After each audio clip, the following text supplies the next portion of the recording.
Hello, magandang hapon po sa mga Virgo with the Earth element. Lola Baby po nagpapakilala. Bigyan ko kayo ng timeless reading for the month of June. General po ito. This is not a personal reading. Okay? Kung di pa po kayo nakasubscribe, isa lang po subscribe, likes, and share. Salamat po. Tingnan natin kung saan tayo dadalhin ng inyong tarot energy. Okay? Meron ditong tinatawag na the seven. Okay? The seven of pentacles. Okay? It's about investing. Okay? Nag-i-invest kayo sa sarili ninyo. Okay? It's like sabihin na natin, for some of you, maaring ito yung tinatawag na magpapa-enroll ka for a course, di ba? Investing It's more about investing. Yan, ha? Sa sarili, maybe it has something to do about your health, di ba? Maaring it has some aesthetics. It has something to do about your body, di ba? Nag-i-invest ka. Yan. Sa iyo, maybe you are investing for your future, di ba? Maybe sabihin na natin,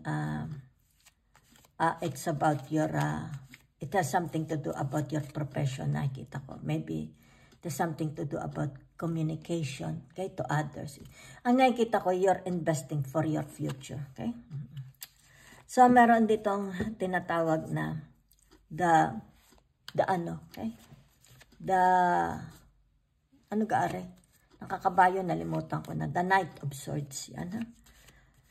So, it's like there is a door opening for you. Okay? Manifesting. Nakikita ko manifesting. Merong dadating para mag-offer. Yan. Whatever is this. It's like tinatawag na abundance. Okay? Yung tinatawag na wealth. Yan, ha? Kung kaya dito. It's like they are attracted sa inyo. Okay?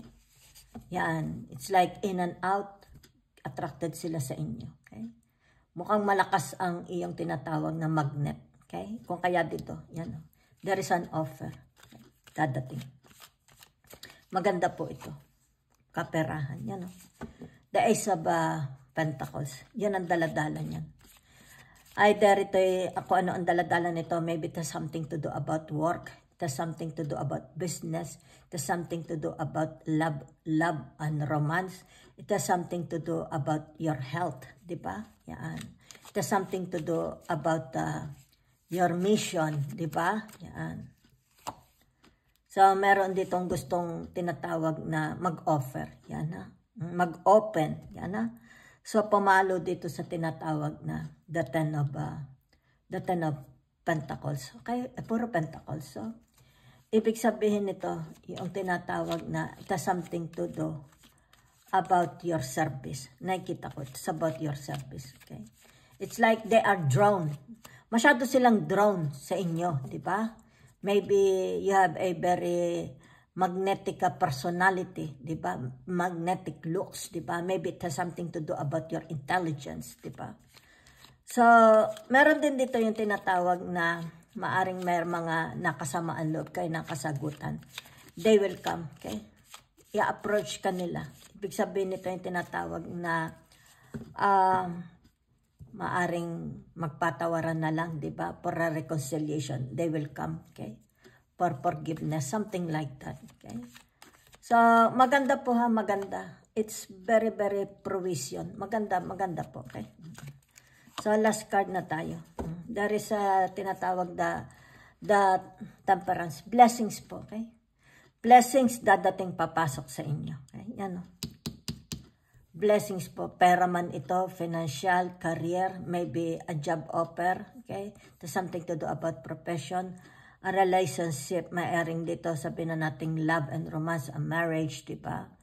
Ibig sabihin nito papasok sa inyo. Okay? Yan o. Kita ninyo, 2 taon na, di ba? So, maganda ang daladala ng taong ito sa inyo. It's like tinatawag na mahirap tanggihan. Okay? Mahirap tanggihan sapagkat ito ay punong-puno ng biyaya. Okay? So, iyan na, for some of you, narito yung tinatawag na the two of wands. Yan, ha? Ibig sabihin nito, sandali lang, okay? Meron darating, okay? It's like communication. May darating na communication. Ayan. Ibig sabihin, whatever is this, you are waiting. Yan po, dadating na. Yan, blessings na. Ibig sabihin nito, napakagandang balita ang dadating, ha? Maaari ito sabihin na nating travel. Diba? It has something to do about travel, about your job, about your work, love, relationship, partnership. Yan. So, ibig sabihin nito, for some of you, nakikita dito ang tinatawag na the king. Okay? The king of wands. Okay? Bakit nakatalikod? Sandali lang, sandali. So, nakatalikod pa rin ang tinatawag na the 7. Okay? Number 7. So, ibig sabihin nito, the chariot. Okay? So, ang nakikita ko dito is yung tinatawag, you keep quiet. Okay? It's like tinatawag na, ano itong mangyayari sa inyo? You will keep it to yourself. Yan, ha? For some of you. For some of you, yung tinatawag, hihiwalay muna siya. It's like, hihiwalay muna siya sa public, sa ingay. Diba? So, whatever is this, ibig sabihin nito, very, ano ito, satisfying. Yan, ha? Dahil narito ang angels. And it's like tinatawag na, you don't want to share it muna to the world, okay? Sa mga taong kilala ninyo, okay? Itong gagawin ninyong action. Because there is an action here, di ba? It's like tinatawag na kayo lang ang nakakaalam kung saan kayo pupunta. Maybe there is a travel, di ba? Kayo lang. Very, very secretive kayo. Private. Nakikita ko dito may pagka-private kayo. Kayo? There is a victory coming. Yan, no? Kita ninyo. Yan, no? Kita ninyo. Blessings, ha? Yan. So, ibig sabihin nito, kung ano pinaplano mo, yan, no? Kaya nakatalikod kayo. Kung ano pinaplano nyo, iniisip ninyo, ginagawa nyo, inorganize nyo, ito itinatawag for yourself, okay? Wala kayong pagsasabihan, okay? Ngayon, meron ditong tinatawag na victory. Baka whatever is this, it's like a victory, wala muna kayong pagsasabihan, okay? So, meron ditong movement, maybe ang tinatawag, lilipat ka ng trabaho, lilipat ka ng career, lilipat ka ng kung whatever, lilipat ka ng lokasyon, ng bahay, ng opisina, kung ano man yan. Ibig sabihin nito, wala kayong pinagsasabihan muna, okay? Salamat po. So, meron dito tinatawag, whatever is this, yan, Kung ano itong bagong ito, ha? There is a new, okay? Ito yung tinatawag na existing na. Existing or new, okay? Ibig sabihin nito, yan, yan, magkakaroon ng magandang usapan. It's very, very full of blessings, abundance, yan, ha? So, ibig sabihin ko, ano man itong darating, because ito yung tinatawag na arrival. Arrival ito, ha? Yan. Dala-dala ito. Dala-dala itong tinatawag na the 7, okay? The 7 of Pentacles. Yan, ha? So, ibig sabihin, ang dala-dala nito is napakaganda. It's like tinatawag po ang mga benefits, di ba? Ang mga kondisyones. Ayan, Ibig sabihin nito, magkakaroon ng tinatawag na you and this person, okay? Pag-ibig man yan, career man yan, profession man yan, trabaho man yan, okay? Ano yan, service man yan, di ba? Ibig sabihin nito, papasok ka, okay? Yan. So, kumbaga dito wala, yan, ha? Kaya dito, ibig sabihin nito, tinatawag na, okay? Wala kayong pagsasabihan, okay? So, for some of you, nagkaroon ng tinatawag advancement, completion, yan. Something about advancement and completion. Okay, nobody knows. So, ibig sabihin for some of you, kung ano man itong tagumpay ninyo, meron kayong tagumpay, okay? Tagumpay, yan. Okay, a good news coming here, okay? So, ibig sabihin nito, meron ditong tinatawag na the tree, okay? The tree of hearts, di ba?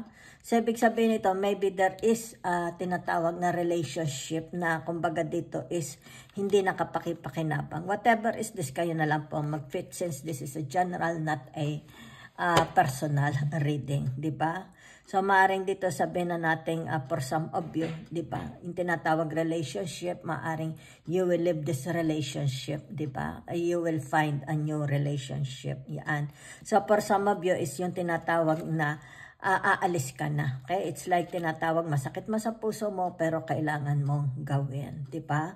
So, it's like for some of you, yung tinatawag ko ano man ito, nararamdaman ninyong sakit. Because this is you, what you are, tinatawag nararamdamang sakit from them, okay? From him, from her, from them. Kung sino man ito, di ba? Nalulungkot ka, ibig sabihin nito, don't be, sapagkat ikaw is tinatawag na meron kang graces from your angel, sasamahan ka niya, di ba? So, para some of you, ibig sabihin nito, yan, oh. Kung sino man ito, meron ng dead ma. It's like, dineded ma niya. At I think you, maaaring dito, dineded ma mo. Kung ano man itong 3 of swords na ito. Diba? It's like tinatawag, ayaw mong maging emotional. So, it's hard to say goodbye. Kung kaya dito, narito on the 3 of swords, sa tinatawag na the chariots. Okay? It's like, it's hard to say goodbye. Kaya narito ang tinatawag na the 2 of cups yan. It's between you and others. Kung sino man yan sa buhay ninyo. Okay? So, meron ditong tinatawag na it's very, very difficult. It's like you are in a situation very, very difficult. Siguro mahirap pakitunguhan ang mga taong ito. Mahirap tinatawag na pakiusapan, pagpapaliwanagan, di ba? Maybe mahirap mag-build ng relationship sa mga taong ito. Kaya narito ang tinatawag na the 3 of swords. Yan. Kumbaga dito, hindi ka komportable. Yan. Nahihirapan ka. That's why, kaya siguro narito ang tinatawag na the chariot. Okay? The chariot, the temperance. At saka ang tinatawag na sandali, okay? Yan, oh. It's like you are ready, okay? Ibig sabihin, you are ready to live this, okay? You are ready. It's about your dreams, your hopes, your prayers, okay, to be answered. Kaya dito, lumabas ang tinatawag na the Ace of Pentacles, okay? Yan. It's like tinatawag, grabbing a new opportunity. Yan, ha? So, kung ano man yan, ha, kaya pumalo sa tinatawag na the 10 of Pentacles, di ba? It's like hindi mo pagsisisihan, okay, yung ginagawa mo, okay? Kumbaga dito yung tinatawag na for some of you, it's more about, kasi meron dito, ito, yan na victory, yan ha. So dito, whatever is this, ibig sabihin a victory, di ba? Okay? Or sabihin na natin a blessings, di ba? Or tinatawag ko ano man ang daladala nito, di ba? Yan, ibig sabihin nito, tinatawag nakikita mo na,